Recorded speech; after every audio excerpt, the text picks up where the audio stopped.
This is regarding Natyashastra payments and how to do payments for Natyashastra going forward using Zoho Books customer portal.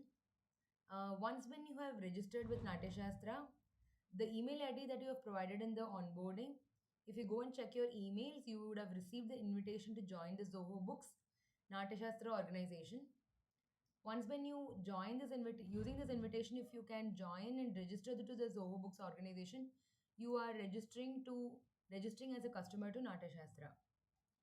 You would have received, once you have registered, you would have received an information on the portal URL and the username, and the password is generated by you for the email ID that you have registered.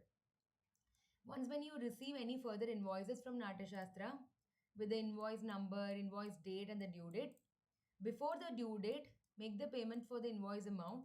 When you click on the Pay Now button, you can directly make the payment from the email through any UPI or credit card or any payment options, and you can complete the payment.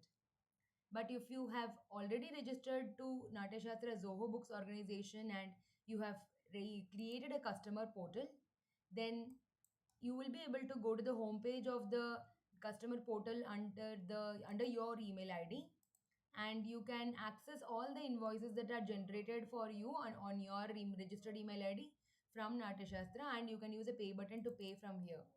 Thereby, you will have all the invoices recorded and it will be available for you in your portal. The history of invoices can be every time verified at your customer portal itself. This way, you can also once when the payment is done, you can also